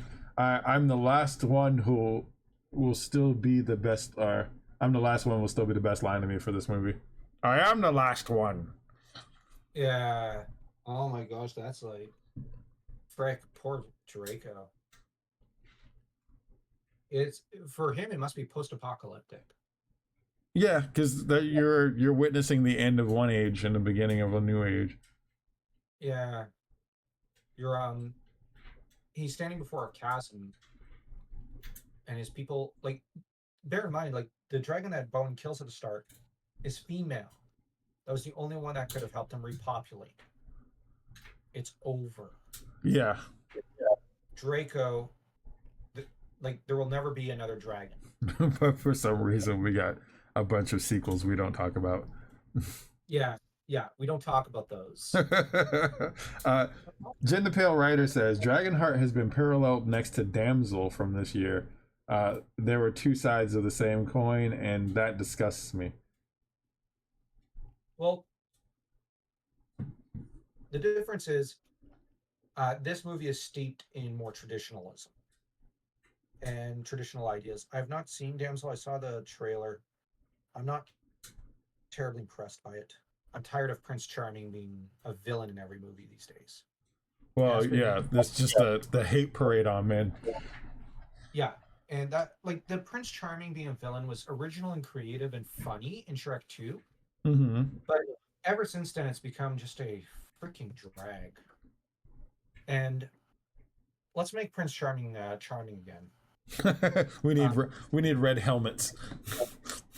Yeah, but I also think that with this movie, the reason the sequels failed is they're steeped in postmodernism.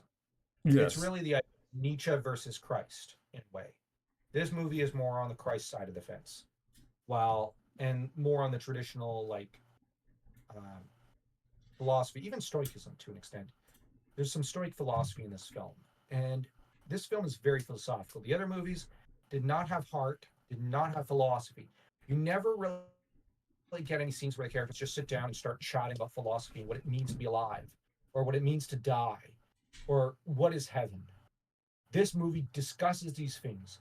It deals with themes of truth, love, faith, Strong morals, basically. yeah, and trust and friendship and love, all these great things. And you need that in these films. But the other thing is, what lies at the heart of this film is the old code. What does it mean to be honorable? What is chivalry? What is a man without honor? Well, a man without honor is nothing. But the later movies celebrate dishonor and do not want to talk about the old code. They don't even have it in the movies. It's not even a thing.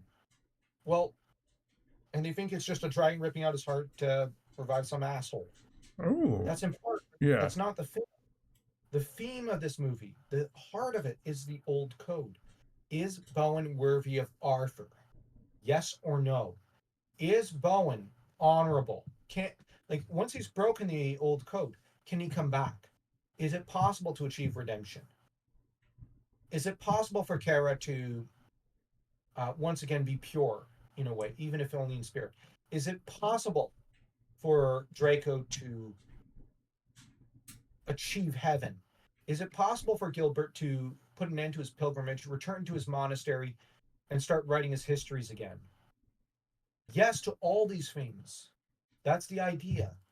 Not, I don't know, he's got a cool sword, he's got a dragon, and I don't know, whatever. No. The old code lies at the heart of Gilbert's journey, Draco's journey, at the heart of Kara's, at the heart of Bowen's, and lies at the heart of why Einon failed.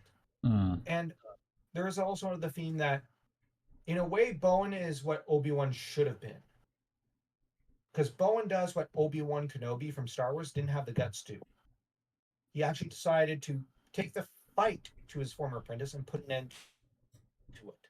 But the trouble is that Obi-Wan deep down could not bring himself to kill Vader because it would mean damning Anakin. And that was not something Obi-Wan was prepared to do, because he knew there was still good in Anakin.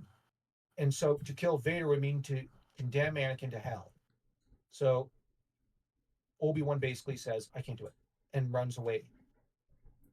I mean, he still had the second chance in basically teaching Luke to be a better person in order to influence his father to be a better person in the moment. Yeah. And I would also argue, do you know who we have to thank for Anakin even being redeemable? Obi-Wan. Obi-Wan taught him to be a good man. Mm-hmm. Obi-Wan poured love onto him that was comparable to Shmi's love. I will argue neither Padme nor Qui-Gon could have taught Anakin that. Only Obi-Wan could. The only one who didn't believe Obi-Wan could was Obi-Wan. Well, I guess Qui-Gon and Padme didn't have any faith in Obi-Wan, but not genuine faith like that. But Obi-Wan needed to believe in himself. And the thing is, only Obi-Wan could have taught Luke the same values and had Luke turn out so well. So I'm going to read the chat, and I'm going to go through trivia before we end this, because I'm sure it's almost 6 o'clock here, so I probably should. Yeah, okay. I'm kind of not 100%, but at the same time, just kind of it's been a good conversation, so it's been carrying me through this. Okay. So Dragonheart has been parallel to, or we already read that one. Adversity make powerful friends, sacrifice and grow up versus damsels. Adversity make powerful friends, girl boss and use powerful friend to crush your enemies.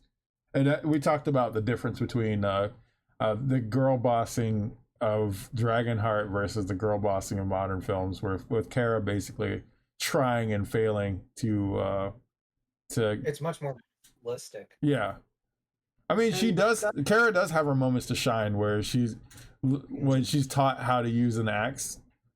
And I love when she takes one double-headed axe and kills Brock. Yeah. He basically helps her in the aspect. He's like, oh, I'll shorten it for you. And then manages to shorten it for him, only for him to get gutted by it. And I like how he's like, a girl. a girl. How Accent Shakespearean. is on. Yeah. And that's the problem with the third and fourth Dragonheart movie. The basic premise was interesting, but it's the postmodernism that drags it down. Mm. Yeah, and the feminism. Yeah, and the And- way the female characters get away with, I'd say, murder.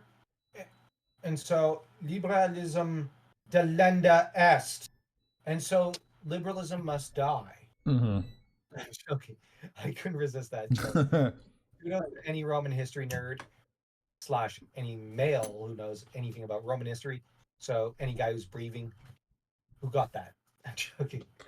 Well, that's the thing is like modern feminism has to insinuate itself into things to make it. You have to keep the illusion up that there is no other things that represented women properly in media that came before, which is why you always see them just kind of push that whole this is the first woman character in all of history and this whatever, ignoring everything that existed in the 70s, 60s, 80s, and so on. Even stuff from like 10 years ago or 5 years ago, they're saying they're ignoring. Yeah. And they did that like 5 to 10 years ago. They even did that in the 80s. It's like, oh, well, this is the first time a female character. Yeah, but what about the 40s? You did it already in the 40s. Well, we got to ignore that. What about the 70s? Well, we have to ignore that. What about... It just seems like a constant... Well, we have to ignore that. Yeah, cinema and theater have been around a lot longer than a lot of these people protesting these things. So they're either willfully ignorant to those things or they're just being disingenuous in order to further their own goals. Well, grifting's well, It's a sport at this point. yeah, it makes a lot of money, bro. It makes a lot of money. It really does. I mean, it's especially a lot of the pro-black stuff, whatever, which is funny because that's kind of taking a hit currently as people are kind of discovering that, oh, I guess a lot of these aspects of change in female characters in video games, it only matters once you realize like the black characters that a lot of these people are interested in are being altered, and then it's more of a problem. So Real Negro Hours isn't paying like it used to. Oh, I'm joking. well, I couldn't resist. I was gonna say we'll probably talk about that more on an episode of Real Negro Hours, but yes. Oh, real quick, maybe on Real Negro Hours, you could maybe mention how I've started to notice that they're doing to black main characters what they used to do to what they're doing to white characters. Oh, the just altering the black female characters and the looking like complete, like uncanny valley trash.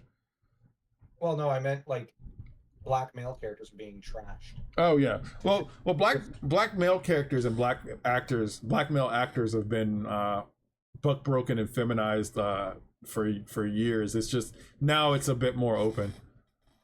Yeah, it's just getting it's getting uncanny. There's still some good films coming out. Unlike, no offense, but you'll never find an American movie where like a Caucasian American is well portrayed for the most part, except for one or two. There are still a few. Yeah. But really, it's why Dan and I have kind of, for American movies, gone to African cinema because, like, we're more likely to get a decent male lead. Yeah. But even then, it's not. We're starting to see it. But we're also going to Japanese and French cinema. The chat says black men are the new white men. Yeah. This is why I watch black exploitation films. There's a lot more testosterone in those than a lot of modern stuff. And this is why I watch old fantasy movies. There's a lot more testosterone in those. Fair enough. So here's some interesting trivia about Dragonheart, by the way. Apparently, Liam Neeson was originally the intended cast role for Bowen. But at the time, the studio did not think the audiences would buy him as an action hero. Damn, that's stupid. He played Rob Roy. He was awesome. He was an action hero in there. I know. He's an action hero. They're probably looking at what was it? High Spirits was the comedy that he did where he was like a Celtic ghost or whatever. And the movie was it bombed out spectacularly. So that kind of hurt his career for a hot minute. Yeah, until Star Wars Episode 1. Yeah, well, I mean, Darkman was pretty good too. Yeah. So also in the role of Bowen, it wasn't just Liam Neeson. Apparently, Christopher Reeve was in talks of being Bowen, but his injury kind of prevented that from happening. Okay. Yeah. Now, here's an interesting one, and this might actually be something that's the controversial. I think I like Christopher Reeve as an actor. I've watched there's a movie I really enjoy of his called Street Smarts that he did with Morgan Freeman, and He was brilliant there. yes, yeah, exactly. I just saw that movie. I think I was going shopping like over the weekend, and I saw that movie. I saw the DVD for that on sale, and I was kicking myself because I should have grabbed it. It was only $3, but I was like, that movie was fantastic, and the way he handled Morgan Freeman by the end of that movie, the way he set everything up at the end was just brilliant. Sir, there were no Moors to steal his friend's purse to fire him up. The Moors. Yeah. What other trivia is there? Robin Williams was also offered the role of Bowen, but he was more interested in voicing Draco. That would have been an entirely different film. Robin Williams is Draco. Yeah. Oh, Yeah, that would have been. But I might suggest something a little weird. Like if I had to rewrite Dragonheart 2, I would have probably set it in France, and I would have probably gone with an evil queen instead. Okay. But my idea was she has a confessor she torments by telling of her wicked deeds, and she keeps him prisoner at the castle for a confessor, but in turn his monastery is basically held prisoner. And I would say that Robin Williams would be a perfect casting for that monk. I can see that. I feel like a female queen would take it too far in the direction of where Willow was at the time. Yeah, maybe, but I'm not thinking she's a mage. I'm thinking just manipulative and just someone hiding behind can a true knight truly kill a queen? And I think even if, let's say, you change it to a male character like a king, I think Robin Williams would make a good character like that. I think that he could have done a great job in a film like this, but just not this one. So because he could play very serious roles. Yeah, I agree with that. Actually, cast him in every movie, especially serious ones. Serious ones he's better in. That's there. What was it? Here's one. The Bowen shooting the arrow at Draco above the lake is a homage to the bard shooting the arrow into Smaug in The Hobbit. Draco even falls into the lake and plays dead. I see it. That's funny. Yeah.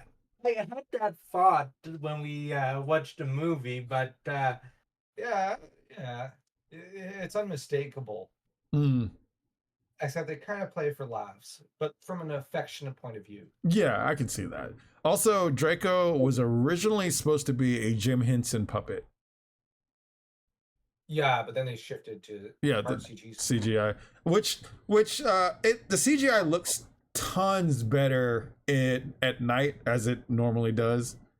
Like the night scenes with Draco look fucking amazing, and then the day scenes are they're a little rough, but they're still solid. Again, this is another. I was gonna say this is another instance of modern CGI lacking compared to what we had. Yeah, we've regressed. Remember what we lost. Pete, they took new men. Yes.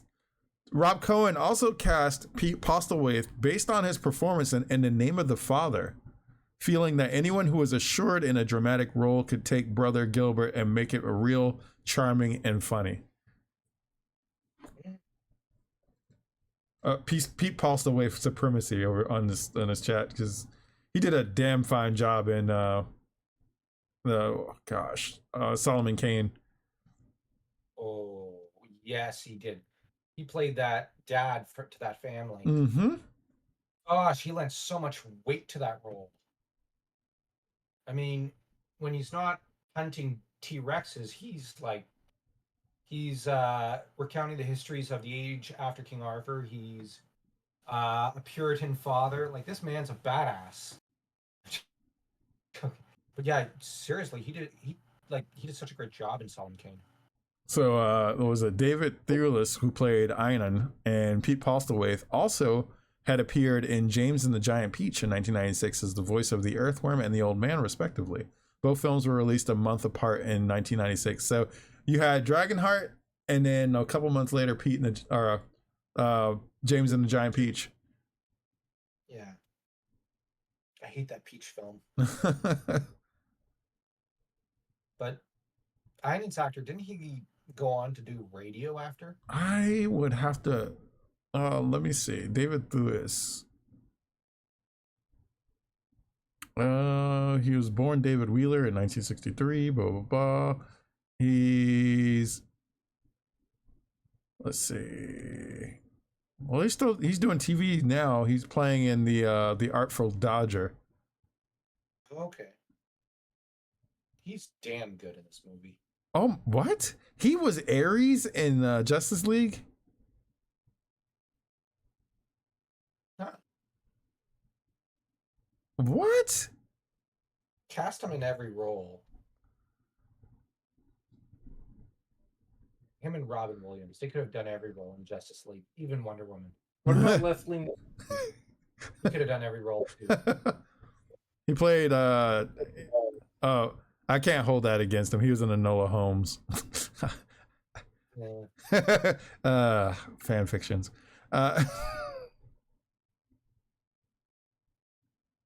He also played in the Sandman TV series as John Dee.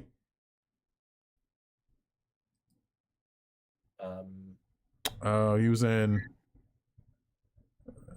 I got excited for a second, but that's not the Legend that I thought it was. It's another show another program called Legend. Oh, he was Remus Lupin in Harry Potter and the Deathly Hallows. We're not going to hold that against him. I was gonna say, like, yeah. Oh, he was the father in The Boy in the Striped Pajamas. That was a good movie. Really sad ending, but.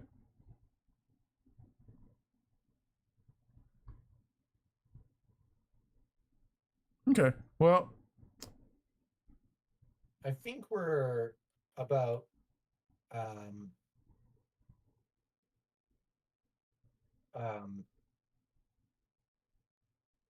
I think we're pretty much nearing the end of this stream. Yeah, there's a ton of trivia stuff, but I don't want to go through all 46 trivia points.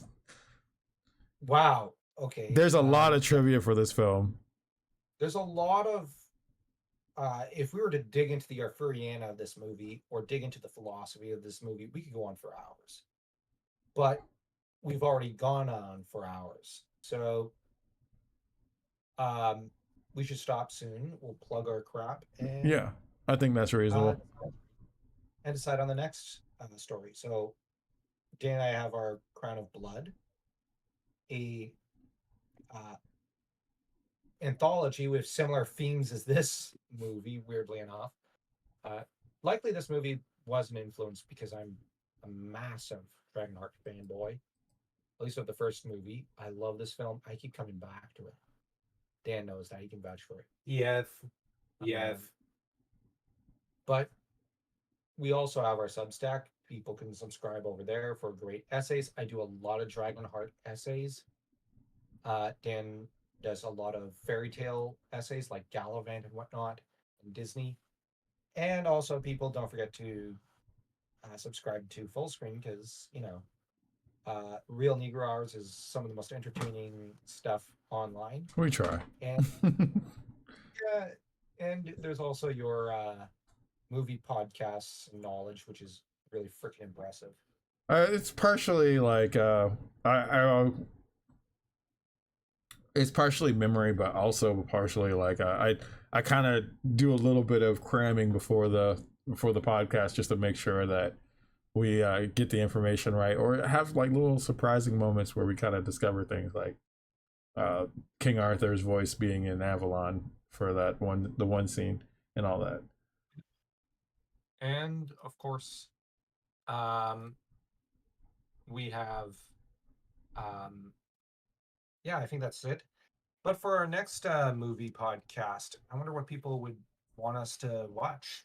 That's a good question. It's hard for me to. Well, I don't want to go on for too long because I'm still like. For those of you who just tuned in, I had an emergency dental extraction today that I wasn't intending on having, but like yesterday was just fucking hell on earth for my mouth. That's what she said. But Yeah, that's what she said. But also, let's be honest. That's what she said also about you. Yeah, So, yeah. Yeah, I still have my wisdoms. I'm down to. You have a big mouth, bro. Let's be honest. I'm down to my last wisdom tooth finally. Here I am in my 40s, finally getting rid of my wisdom teeth. Ouch. Oh Jesus, my surgery is Friday for 45 of them. Good God. Oh, good luck to whoever that is. Oh, 4 of them. Only 4 of them. Okay. It's like 45 teeth. Jesus Christ. There's only 32 teeth. Well, good luck to that person anyways. Yeah, wisdom teeth are the worst. And mine, I had no, well, given, or with the exception of like me basically breaking my front tooth by getting sick and passing out in a bathroom, my wisdoms have the unfortunate nature of like actually falling apart. So yeah, every wisdom tooth I've had thus far has basically fallen apart and just became the bane of my existence. So that's my 3rd wisdom tooth gone. I have 1 left, and that's not been giving me any issues thus far, so we'll see how that plays out. I should have got rid of my wisdom teeth when I was 18, but I was scared shitless of the dentist. Now I'm just like, just let's get it over with. Do your worst.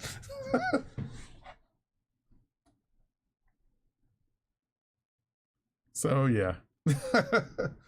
So, what's the movie they want? Is there any? We'll tell you what. If you have any ideas for any movies we want to cover for the movie talk, either throw us a tweet. I'll see it, even though Brothers Krynn are no longer on Twitter. I'll see it. Just hashtag it like full screen boss fight or movie talk or whatever, or just throw a DM or a message or something like that. Say, hey, I want to see this, or tag us. What do you think about the new Beverly Hills Cop coming up? I don't know. I feel like they probably should have just kind of retired that whole thing. I've never seen Beverly Hills Cops. Oh, we could do the original Beverly Hills Cop because that's a classic film. Would you want to, Dan? Yeah, Okay. we could try that. Sure. Right. Well, then we decide on our topic. People could still tag and let you know what they want to see, and we could compile a list. Yeah, that's fine. I want to see something with lots of nihilism, so I select The Descent. I don't know if I want to put myself through The Descent again. That's a rough watch. Closest I want to come to is maybe The Nine Ring. That was a great movie. That was nihilistic as hell. That was a good movie. So you said The Ninth Ring? Yeah, with Johnny Depp. Oh, the ninth Gate, you mean? I love that movie. I really do. The symbolism in that movie is just ridiculous. The book's kind of better in some ways. Oh, I could see that. I mean, the only reason why that movie probably doesn't get as much like appreciation as it does is because Roman Polanski is like involved in it. Yeah, and he's a weirdo. Yeah, he is of the highest order. He's a piece of shit. Yeah, yeah. Which is funny. I was watching a Canon film reel for the trailers or whatever, and they're like, Roman Polanski's got a movie coming out. We don't know what it is, but it's gonna be great. And then they showed clips from like Rosemary's Baby, and I'm like, whoa! If you would have known the things that we know now. Anyways, I gotta get going. All right, we're gonna get out of here. Thank you for joining us for this, and we will see you next boss fight. Take care. Have a great rest of your day.